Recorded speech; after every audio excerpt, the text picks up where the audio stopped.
मैं Bhanwarlal assistant professor ABST government college Jhunjhunu. देखिए, पिछले वीडियो में अपन चर्चा कर रहे थे अकाउंटिंग प्रिंसिपल्स, अकाउंटिंग कॉन्सेप्ट।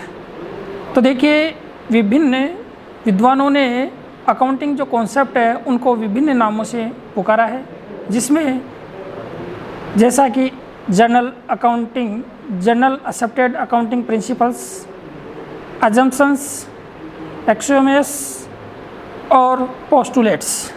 आप किसी भी नाम से इन जो कॉन्सेप्ट हैं उनको आप जान सकते हैं। तो देखिए, अपन ने पिछले वीडियो में अकाउंटिंग के जो 5 जो प्रिंसिपल्स थे उनके बारे में अपन ने चर्चा की थी, जिनमें जो फर्स्ट था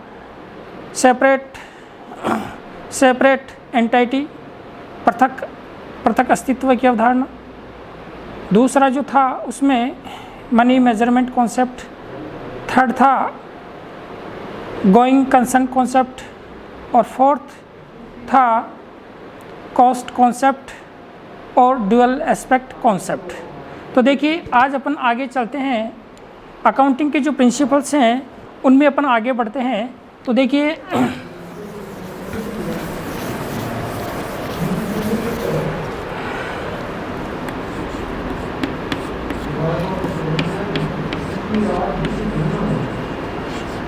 एक्रूअल कॉन्सेप्ट, उपार्जन की अवधारणा।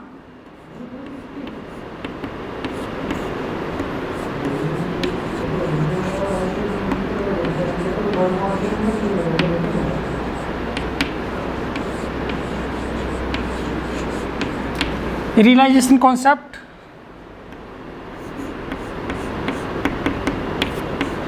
अकाउंटिंग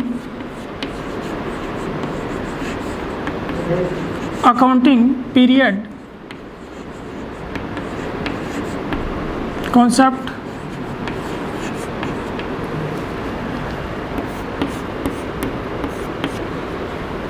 अकाउंटिंग जो पीरियड कॉन्सेप्ट है, इसके पश्चात अपन चलते हैं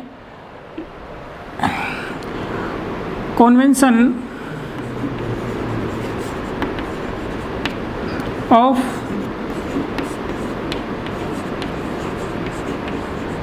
observance of law,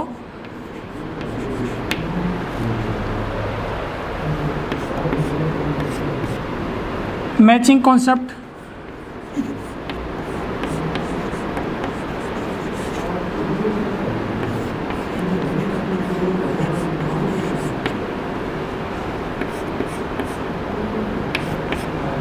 matching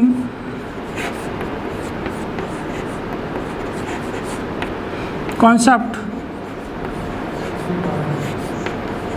of income and expenditure।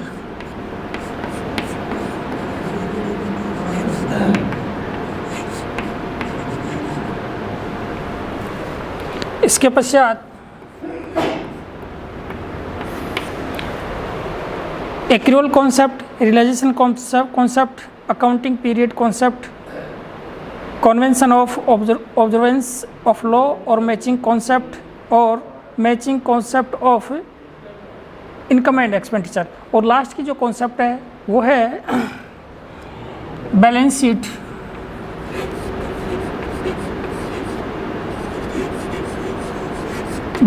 Equation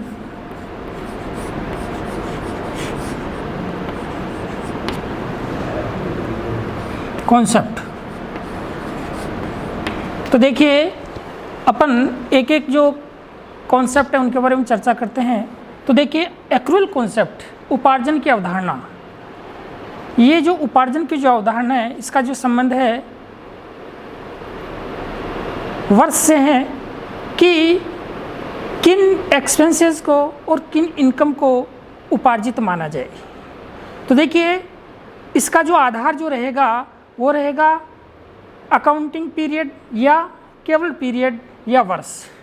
तो देखिए, कई बार अपन लेखा जो करेंगे वो इसी आधार पर करेंगे कि जो खर्चा और जो आय उस वर्ष से संबंधित है केवल उसी का ट्रीटमेंट करेंगे। जो इनकम और जो खर्चा उस वर्ष से संबंधित नहीं है उसका अपन ट्रीटमेंट नहीं करेंगे। जैसा कि अपन इसको इस उदाहरण से समझ सकते हैं कि जो इनकम जो एक्सपेंसेज हैं, अर्थात वे एक्सपेंसेज जो चालू वर्ष से संबंधित होते हैं, चाहे उनका भुगतान किया गया हो या नहीं किया गया हो, अपन लेखा पुस्तकों में उसको प्रदर्शित करेंगे। ठीक इसी प्रकार ऐसा खर्चा जो चालू वर्ष से संबंधित है जिसका भुगतान पूर्व में ही कर दिया गया, तो देखिए उस ऐसी स्थिति में भी केवल उसको उस वर्ष में प्रदर्शित किया जाएगा। वो इसीलिए किया जाएगा कि उस खर्चे का जो संबंध है वो चालू वर्ष से है, हालांकि उसका भुगतान पहले अपन ने कर दिया है।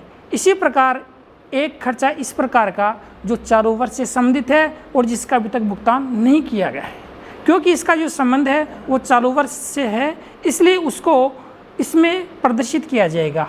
और वो किस रूप में प्रदर्शित किया जाएगा? आउटस्टैंडिंग के रूप में प्रदर्शित किया जाएगा। इसी प्रकार इसका जो एक्रूअल जो है, एक्रूअल इनकम का भी संबंध उसी प्रकार से है कि जैसा कि कौन कौन सी जो इनकम होगी उनको अपन उपार्जित मानेंगे, ठीक उसी प्रकार जो उस अकाउंटिंग पीरियड से संबंधित है उन्हीं इनकम्स को केवल इनकम मानेंगे। जिस इनकम का संबंध उस चालू वर्ष से संबंधित नहीं है उसको इस अकाउंटिंग में कहीं भी प्रदर्शित नहीं किया जाएगा। जैसा कि कोई इनकम ऐसी है कि जो चालू वर्ष से संबंधित है लेकिन प्राप्त नहीं हुई है, अर्थात प्राप्त नहीं हुई है, उसका इससे कोई संबंध नहीं, लेकिन वो इस वर्ष से संबंधित है, इसलिए उसको लेखा पुस्तकों में प्रदर्शित किया जाएगा।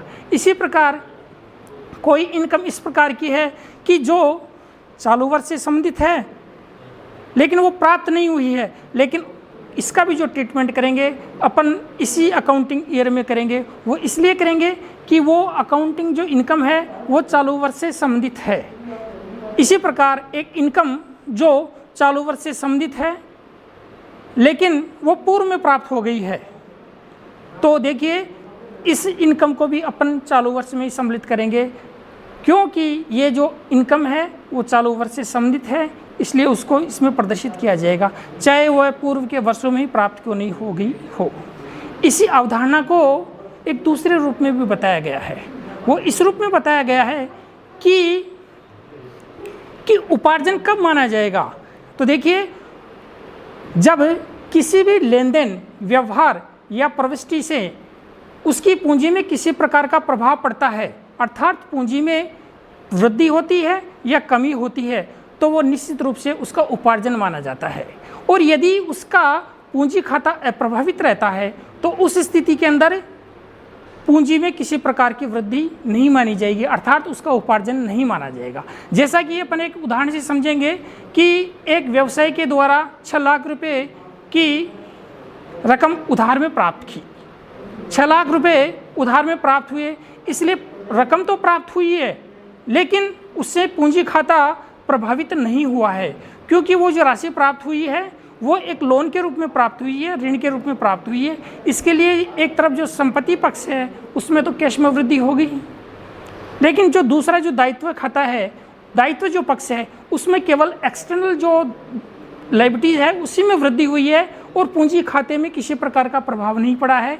इसलिए इसमें इस जो 6 लाख रुपए का जो ऋण जो प्राप्त किया है, पूंजी प्राप्त की है, उससे हमारी जो पूंजी है इसमें कोई प्रकार का परिवर्तन नहीं आया है, इसलिए इसको उपार्जन नहीं माना जाएगा। ठीक इसको दूसरे उदाहरण से अपन समझेंगे कि एक व्यापार के अंदर एक संपत्ति है, उस संपत्ति जैसे स्टॉक है, उसको स्टॉक का 4 लाख रुपए का स्टॉक है लेकिन उसको 5 लाख रुपए में बेचा गया है। तो देखिए स्टॉक में कितनी कमी आई, 4 लाख की कमी आई, लेकिन नगद कितना प्राप्त हुआ, 5 लाख रुपए। अब ये 1 लाख रुपए कहाँ जाएगा? ये 1 लाख रुपए जो प्राप्ति है वो पूंजी में वृद्धि है, कैपिटल में वृद्धि है, इसलिए 1 लाख रुपए जो होगा वो क्या माना जाएगा? ये प्राप्ति होगी, ये उपार्जन अवधारणा के आधार पर प्राप्ति होगी, जिसमें हम P&L में इसको प्रदर्शित करेंगे। ठीक है, तो इसका सीधा सा संबंध है, एक पीरियड से संबंध होता है, एक वर्ष से संबंध होता है कि जो व्यय और जो इनकम जिस वर्ष से संबंध रखती है, यदि उसमें से संबंधित है तो उसको उपार्जन माना जाएगा, यदि उससे उसका संबंध नहीं है तो उसका उपार्जन नहीं माना जाएगा। नेक्स्ट अपन चलते हैं रियलाइजेशन कॉन्सेप्ट। तो देखिए रियलाइजेशन कॉन्सेप्ट है ये जो अवधारणा क्या कहती है, वसूल, अर्थात कब वसूल माना जाए।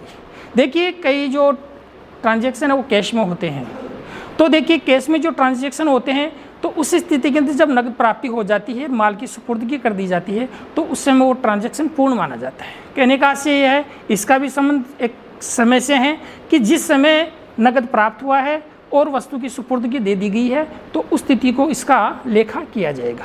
लेकिन कई जो व्यवहार, कई जो ट्रांजैक्शन, कई जो लेन देन वो इस प्रकार के होते हैं कि वो नकद में न होकर के उधार में होते हैं। लेकिन अकाउंट्स में ये समस्या सामने आती है कि उसको कौन सी स्थिति में लिया जाए। जैसा कि इसको एक उदाहरण से अपन समझेंगे। अपन एक व्यवसाय के मालिक हैं, अपने पास में क्रय का आदेश प्राप्त हुआ। क्रय का आदेश जो प्राप्त हुआ है नवंबर में प्राप्त हुआ है। इसके पश्चात कंपनी ने उस माल को, अपन ने उस माल को निर्मित किया है फरवरी में, और मार्च के अंदर उस माल की सुपुर्दगी की है अगले व्यक्ति को। तो इस स्थिति में 3 स्थितियां हो गई कि एक तो अपन को आदेश प्राप्त हुआ है, एक अपन ने माल को निर्माण किया है, और थर्ड जो स्थिति है वो अपने माल की रवानगी की है। तो इस स्थिति में मार्च के महीने में अपन ने माल को सुपुर्द किया है, वस्तु एवं सेवा जो प्रदान की है, उस तिथि को वह लेन देन माना जाएगा, उस तिथि को वह वसूल हुआ माना जाएगा। हो सकता है कि वो लेन देन उधार में भी हो सकता है, उसकी जो रकम है वो आगामी अप्रैल में यदि प्राप्त होती है तो उस स्थिति में अप्रैल के महीने में उसको नहीं दिखाया जाएगा, बल्कि वो ट्रांजैक्शन कंप्लीट कब प्राप्त हुआ है मार्च के महीने में। इस प्रकार वसूली की जो अवधारणा है इसमें ये बताया गया। थर्ड जो है convention of observation of law, कानून के पालन की परंपरा। देखिए इसको एक परंपरा का रूप में दिया गया है। परंपरा के संबंध में अपन आगे भी अध्ययन करेंगे। तो अकाउंटिंग कार्य करते समय, लेखांकन कार्य करते समय अपन को ये भी ध्यान में रखना है कि कई प्रकार के अधिनियम हैं, जैसे कंपनी अधिनियम है, साझेदारी अधिनियम है, इनकम टैक्स एक्ट है, वेट है, जीएसटी है। यानी कहने का आशय है कि लेखा करते समय एक लेखापाल को विभिन्न प्रकार के जो अधिनियम बने हुए हैं उन अधिनियमों का भी पालन करना जरूरी है, ये इसमें बताया गया है। इसी प्रकार मैचिंग कॉन्सेप्ट का आशय है मिलान की अवधारणा। इस अवधारणा का आशय भी एक अवधि, वर्ष या समय से है। अर्थात एक जो एक्सपेंसेस होता है उसका ट्रीटमेंट किस प्रकार से किया जाए, खर्चे का ट्रीटमेंट उसी प्रकार से किया जाएगा कि जो खर्चा जिस वर्ष से संबंध रखता है केवल उसी वर्ष के लाभों में से उसे घटाया जाएगा, अर्थात उसी वर्ष के P&L में से उसको घटाया जाएगा। और जो खर्चा उस से संबंध नहीं रखता है उसको उस वित्तीय वर्ष में उन खातों में उसको प्रदर्शित नहीं किया जाएगा। जैसे कि इस जो कॉन्सेप्ट की कुछ सीमाएं भी हैं वो इस प्रकार से हैं कि जैसे कि यदि प्रिलिमिनरी एक्सपेंसेज है या issue of shares and debentures है या डिस्काउंट या फिर डेप्रिसिएशन है या और कोई प्रकार के जो खर्चे हैं वो इस प्रकार के होते हैं कि जो एक वर्ष विशेष से संबंध नहीं रखते हैं, तो इसलिए उनका ट्रीटमेंट उसमें नहीं किया जाएगा, बल्कि उसके लिए एक नया कॉन्सेप्ट जो बनाया गया है वो आगामी कॉन्सेप्ट ये है कि matching concept of income and expenditure.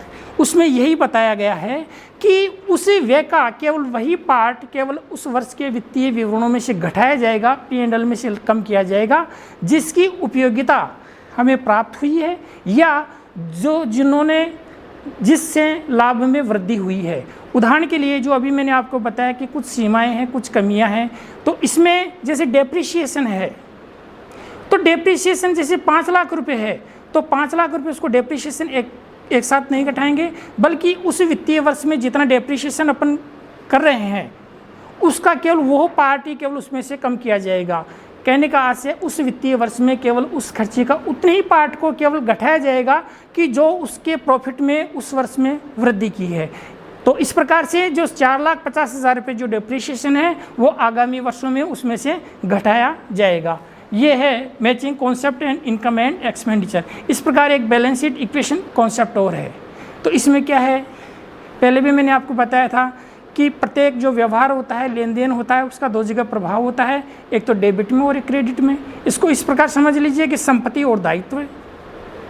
Accounting जो रूल है वो भी ये कहते हैं कि जो समस्त जो एक्सपेंसेज है, लॉसेज हैं और समस्त जो संपत्तियां हैं उनको तो डेबिट करेंगे, और समस्त प्रकार के जो आपके प्रॉफिट्स हैं, आपके गेन्स हैं, इनकम है और आपके जो दायित्व हैं उनको क्या करेंगे, क्रेडिट। इस प्रकार से इस अवधारणा में केवल उन्हीं व्यवहारों को सम्मिलित करेंगे, यानी ऐसे व्यवहारों को सम्मिलित किया जाता है जिनका डेबिट और क्रेडिट में समान रूप से प्रभाव पड़ता है। Thank you.